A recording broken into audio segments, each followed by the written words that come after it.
Tal vez no te estés dando cuenta, pero muy probablemente estás despreciando una de las formas de inteligencia más valiosas, tu inteligencia intuitiva.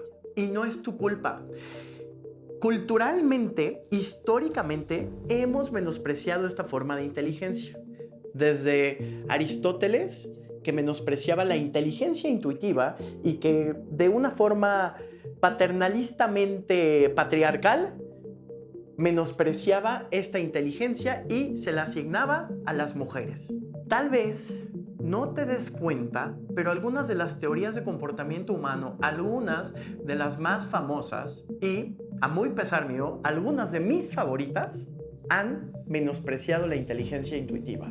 Ponen como una forma de inteligencia superior a la inteligencia lógica y racional y nos dicen que somos irracionales. Esto culpa de algunos divulgadores de economía del comportamiento. Y el tercer punto, el paternalismo tecnológico. Hoy, más que nunca, se está poniendo en un pedestal a la inteligencia artificial y a los algoritmos. Y nos están dejando fuera a los seres humanos y a cualidades únicas y que son no replicables, la inteligencia intuitiva. Hoy hablaremos del libro La inteligencia de la intuición, de Gerd Gigerenzer. Libros y dinero. Basically what we do is we buy and sell currencies against the dollar. Libros y dinero.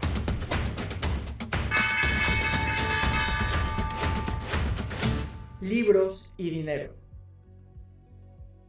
¿Qué es la inteligencia intuitiva? La inteligencia intuitiva es algo que se logra a través de la experiencia, años de experiencia. Vamos a aclarar, la inteligencia intuitiva no es una corazonada que surge de la nada. Para poder confiar en la intuición necesitas experiencia. Ejemplos de expertos intuitivos: un jugador de ajedrez, un violinista o alguien que toque el piano de manera magistral, un deportista profesional. Por ejemplo, si tú vas a aprender a tocar el piano, primero necesitas aprender de una manera muy deliberada y muy consciente dónde van las manos, cómo colocarlas, los movimientos básicos. Y la música solo empezará a surgir una vez que dominas esto. Un jugador de ajedrez ha estado en ese contexto tantas veces y lo ha repetido tantas veces que decisiones de una jugada acertada le toman nada. En estudios con jugadores profesionales de handball y golfistas profesionales, se descubrió que la primera decisión ante una jugada, la decisión intuitiva, era la más acertada.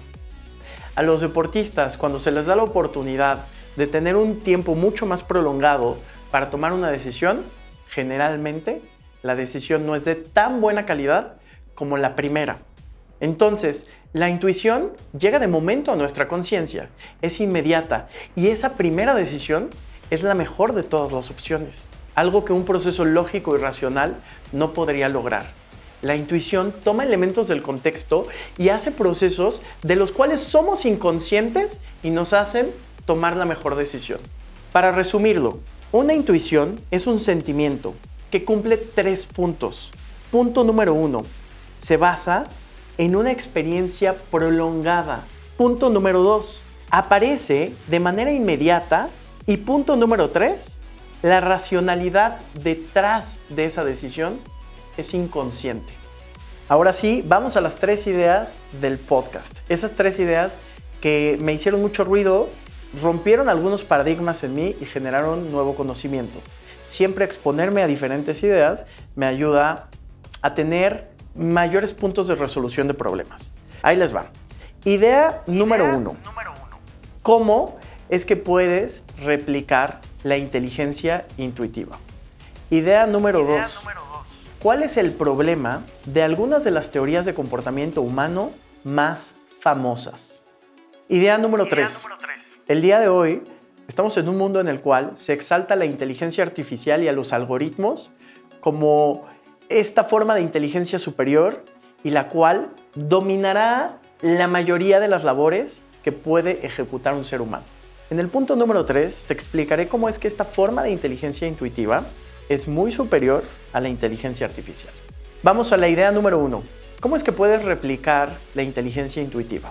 A ver, dijimos que la intuición se logra a través de una experiencia prolongada en alguna actividad. Y ese cúmulo de horas de práctica eventualmente te llevan a tener o a tomar decisiones de una manera súper acelerada y de una manera correcta. Por ejemplo, deportistas profesionales. Los jugadores de béisbol tienen una heurística. Vamos a entender lo que es una heurística primero y luego vamos al ejemplo. Una heurística es lo que los americanos llamarían rule of thumb. Es una hipótesis no probada, es una forma de hacer las cosas basado en una experiencia que nos ha dado un resultado positivo. Es justo el caso de los beisbolistas. Hay algo que se llama el heurístico de la mirada. Si tú le pides a un beisbolista profesional que te explique cuál es el proceso que hace para alcanzar una bola, no te lo va a poder argumentar lógicamente. Si le pides que estime cuál es la distancia a la cual se encuentra la bola y el nivel de aceleración que necesita y que compute todos estos datos y que más que los compute, estime cómo es que llega al punto exacto, siempre va a fallar. Todas las estimaciones serán erróneas. Pero si tú lo ves en acción, en el cuerpo tiene este heurístico. Acelera cuando tiene que acelerar, desacelera cuando tiene que desacelerar, se mueve a la posición exacta en la cual necesita atrapar la bola. Esto es con un heurístico de la mirada porque ellos, sin mover la mirada, la mantienen en el mismo ángulo y conforme van avanzando, saben en qué punto tienen que acelerar, desacelerar y es así como logran atrapar la bola. Si tú lo tratas de traducir a una ecuación matemática, es una ecuación que para hacerla en un momento tan acelerado es imposible. Son estas cosas que se aprenden únicamente a través de la práctica. Si tú eres beisbolista y algún otro compañero te explica cómo es que llega a atrapar la bola, probablemente puedas replicar este heurístico. O, por ejemplo, tomemos el caso de Elon Musk. Cuando Elon Musk contrata nuevo talento, él hace una sola pregunta. ¿Podrías correr cientos de pruebas, psicométricos, análisis, ver títulos? A Musk no le interesan los títulos. A Musk solo le interesa una cosa, saber si la persona que va a contratar tiene un talento extraordinario. ¿Y cómo sabe esto? Hace una pregunta sobre una resolución de problema. Dime un problema extraordinario en el que hayas tenido que intervenir y cómo lo resolviste. Y cuando pregunta, pide muchos detalles, porque solamente alguien que estuvo involucrado en la resolución de algo grande sabe hasta el detalle más minucioso. Si a Musk esta respuesta le parece convincente, esta persona, sin importar cuántos años estudió o los títulos que haya tenido, las credenciales, esta persona es contratada. Jeff Bezos hace algo parecido, pero hace un árbol de decisión. Agrega 2 preguntas más. Pregunta si hay un talento extraordinario, después si esa persona es alguien a quien él admiraría, y la tercera pregunta es si esa persona contribuiría al valor agregado del equipo.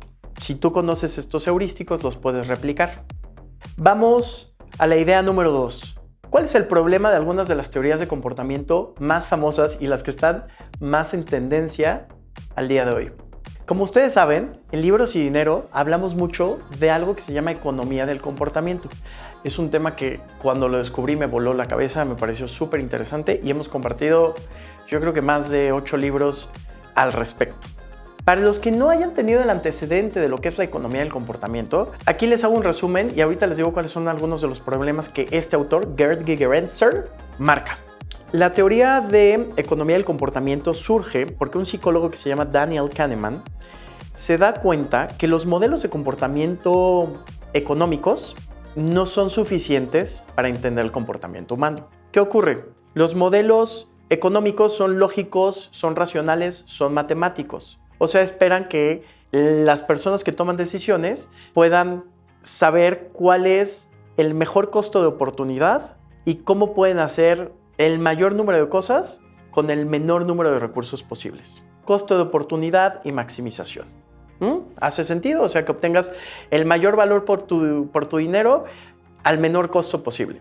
El problema de estos modelos es que no toman en cuenta la psicología, el comportamiento humano del individuo, desde el lado del individuo. Entonces, de ahí, este señor Kahneman se dio cuenta que hay algo como ilusiones mentales. O sea, que, por ejemplo, si yo te presento algo en un costo de $365, una máquina de espresso, $365 versus $1 diario durante un año, racionalmente es el mismo número, pero cuando lo ves en costo diario lo ves mucho más asequible y entonces tu decisión sería un poco irracional porque tendrías una tendencia a comprar más en costo diario que si te lo presentan en costo total. Este tipo de efectos se ven todo el tiempo en economía del comportamiento. Kahneman hizo una de las teorías más importantes, que sigue siendo de las más importantes, se llama Prospect Theory, o teoría de los prospectos, y establece muchas cosas. Uno de los puntos más importantes de esta teoría es algo que se llama aversión a la pérdida. La aversión a la pérdida es que los seres humanos estamos dispuestos a hacer más por evitar una pérdida que por obtener una ganancia de la misma magnitud.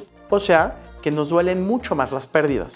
De ahí surge algo que se llama framing effect. O dicho de una manera más... Perdón que tal vez no lo estoy traduciendo como es, pero el cómo enmarcas la información va a cambiar la decisión de las personas. Uno de los ejemplos más famosos que utiliza esta aversión a la pérdida y este enmarque de información es el tema de la enfermedad asiática. A expertos tomadores de decisión en gobierno les presentan dos soluciones. Una se las presentan en términos de supervivencia y otra en términos de fallecimiento. Vamos a ver cómo es que enmarcan esta información de manera positiva. Aquí te voy a poner dos formas de hacerlo. Si adoptamos el programa A, imagínate que eres el tomador de decisiones y tú vas a decidir si se aplica una vacuna para salvar a la población. Si se aplica el programa A, si se adopta, salvarás 200 vidas. Si el programa B es adoptado, hay 1/3 de probabilidad de que salvarás a 600 personas y 2/3 de probabilidad de que nadie se salvará. Eso es poner todo en un marco positivo. Si te das cuenta, es la misma información presentada de distinta manera, pero en un marco positivo. Ahora, en el marco negativo, si el programa A es adoptado, 400 personas morirán.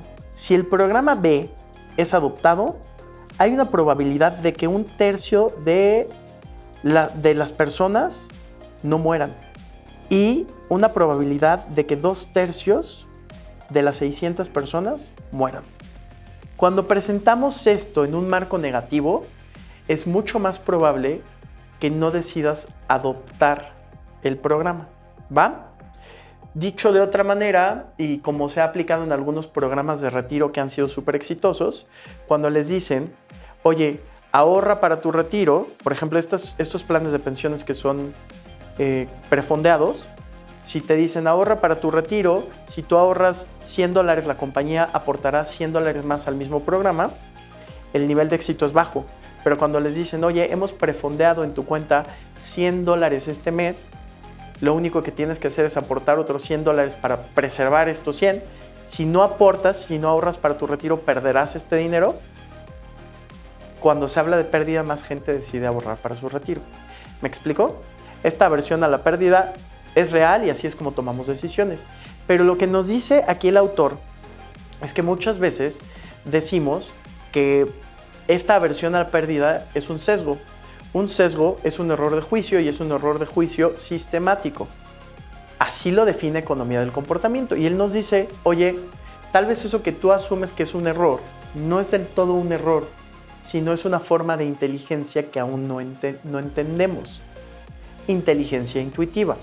Aplicado a un caso real, cuando un doctor te dice, oye, te voy a operar y tienes 90% de probabilidades de supervivencia, versus te voy a operar y hay 10% de probabilidades de que mueras, cuando te hablan de ese 10%, menos gente decide operarse. Lo que nos dice Gerd es que los seres humanos no somos máquinas y no solamente vemos las cosas en términos de probabilidades. Los seres humanos somos capaces de leer entre líneas. Si un doctor te está hablando de probabilidad de fallecimiento, aunque el porcentaje sea muy bajo, ¿por qué te lo menciona de esa manera? Tal vez hay algo detrás de eso que te dice cuidado. Por eso nosotros leemos entre líneas. Yo, y para los que no lo sepan, ayudo a la gente a generar un ingreso para su retiro. Es una de las soluciones que hago en mis asesorías de día a día. Y me di cuenta que hay veces que yo me encargo de que el cliente no firme. O sea, parece ilógico. Ajá. ¿En qué puntos lo hago? Hay algunos planes de retiro que te piden una aportación mínima y un plazo mínimo. Cuando yo escucho que al cliente le da mucho temor o que de repente en ese análisis o en ese diálogo vemos que tiene problemas para pagar tarjetas de crédito, o sea, no tiene que ver con un ingreso, porque el mismo cliente, o sea, puedes tener un cliente con un ingreso similar, digamos 50,000 pesos al mes, pero en uno escuchas que vive el día, que no llega a la quincena, ¿qué tal? Sabes que muy probablemente ese cliente cancelará el plan. Entonces, yo prefiero decirle, oye, es muy importante que pagues esto 10 años. Si no puedes, se va a cancelar. Por favor, tal. Y si veo que sí, yo puedo, tal, hago mucho hincapié en que si no cumple con las cuotas durante los 10 años, el plan se va a cancelar. De alguna manera, intuitivamente yo sé que la mejor decisión tal vez es retrasar el inicio del plan de ahorro en ese momento. Sería como embarcarte con una hipoteca cuando no estás listo para pagar esa hipoteca. Si estás listo, si tienes finanzas ordenadas y tal, es un buen momento. De otra manera puede ser una mala decisión. Entonces, aquí matan uno de los argumentos más fuertes de economía del comportamiento, que es que somos irracionales cuando nos presentan la información de una manera distinta. No es que seas irracional, es que cuando la información es limitada y cuando hay incertidumbre, es mejor hacer caso a tu intuición. Me gusta que el autor propone una idea interesante, o sea, no solamente se queda en una crítica, nos habla algo de una idea de otro científico social que se llama Herbert Simon y nos habla de la tijera. El problema con la economía del comportamiento, según nos dice el autor, es que solamente está viendo el proceso cognitivo en la toma de decisiones. Esto recae sobre el individuo. Esto le compete al individuo. Pero en la toma de decisiones, al igual que en una tijera, en el comportamiento humano, debemos de tener dos lados. Intenta cortar una hoja de papel con una tijera que solamente tenga un lado, un filo. Será imposible. Cuando tienes los dos, la tijera funciona de manera magnífica, perfecta, impecable. Así debemos de entender el comportamiento humano. Debemos de entender el proceso cognitivo al individuo, al ser humano, y también debemos de tomar en cuenta el ambiente donde se toman decisiones. Muchas veces, en economía del comportamiento o en cualquier experimento social, se somete al individuo a un ambiente estéril, a un ambiente en el cual se debe tomar una decisión lógica en un ambiente controlado. Tal vez ahí no tiene éxito porque pues, no es bueno con la estadística, no es bueno con las matemáticas y no es bueno computando todos los datos. Pero tal vez en otro ambiente es la decisión que lo lleva a tener un éxito, una supervivencia. ¿Me explico? Tal vez en un caso de estudio de una enfermedad asiática se ve como una decisión irracional. Pero ¿qué tal si estamos hablando de una cirugía en la cual de ahí depende tu vida, tu calidad de vida en el futuro? Tal vez no sea tan irracional. ¿Te das cuenta? Entonces, la primera conclusión de esta idea es que debemos de tomar en cuenta tanto al individuo como al contexto, y lo que muchas veces consideramos un sesgo puede ser una forma de inteligencia intuitiva. Aquí una aclaración, no es que los sesgos no existan, los sesgos existen, son reales, en muchos casos nos dan un comportamiento predecible o una mayor probabilidad de un comportamiento. En eso no se equivoca Kahneman, pero lo que sí es que hemos abusado del sesgo. Y por eso a veces es el sesgo del sesgo y todo el tiempo estamos viendo esto es un sesgo, este es otro sesgo, cuando tal vez estamos viendo una forma de inteligencia que aún no comprendemos. Por ejemplo, un doctor intuitivamente puede creer que tienes cierta enfermedad, cierto padecimiento. Esa inteligencia intuitiva debe de ser complementaria con un proceso lógico. Nos hablan los psicólogos del sistema 1 y el sistema 2. Muchas veces una observación que por intuición, aunque el doctor no sepa argumentar qué pasa, Si la soportas con un proceso lógico, un análisis, un tratamiento, un tal, ahí encuentras la solución. Muchas veces en tu trabajo vas a tener una decisión que parece intuitiva y no sabes cómo explicarla, pero si después eso te lleva a un proceso lógico y racional, estarás encontrando la mejor decisión. Idea número 3. ¿La inteligencia artificial es tan inteligente como creemos? Vamos a ver. Hemos escuchado autores como Yuval Noah Harari en Homo Deus que nos dicen que vamos a llegar al mundo apocalíptico en el cual los algoritmos dominarán las decisiones, donde tendrán el control. Hemos leído de algunos autores que proponen que los algoritmos puedan emitir juicios morales a través de un diagrama causal que nos hace entender sobre lo que está bien y lo que está mal. Pero hay algo muy básico en lo cual los algoritmos, la inteligencia artificial, tienen muchísimos problemas. Por ejemplo, un niño de 2 años muy pronto reconoce a un gato. Muy fácil. 2, 3 veces una exposición breve y vas a ver lo que es un gato. ¿Y qué pasa con la inteligencia artificial? Como es una base estadística, necesita cientos de miles de imágenes para poder entender lo que es un gato. Nosotros intuitivamente reconocemos ciertos patrones y sabemos lo que es un gato, sabemos cuando una persona está enojada, cuando una persona está feliz. Lo hacemos mucho mejor que una inteligencia artificial. Y no solo eso, en tema de comprensión del lenguaje, inteligencias artificiales como ChatGPT pueden generar y procesar palabras de una manera asombrosa. Pero ¿qué tanto entienden de lo que están diciendo?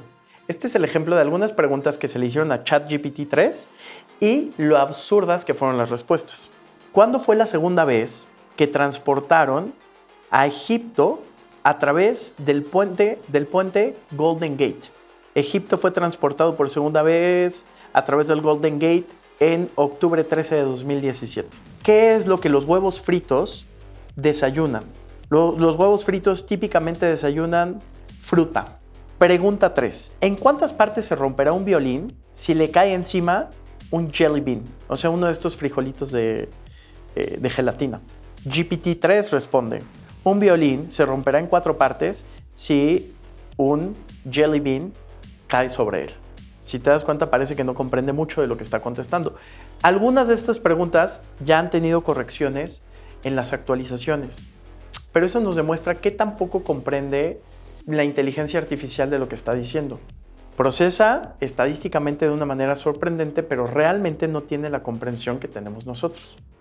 Entonces, tanto el proceso lógico y racional, como la inteligencia intuitiva y como la inteligencia artificial y los algoritmos deben de ser potenciadores uno del otro. Tratar de separarlos y quitarle valor a uno por asumir que otro es mejor, probablemente no sea la mejor idea.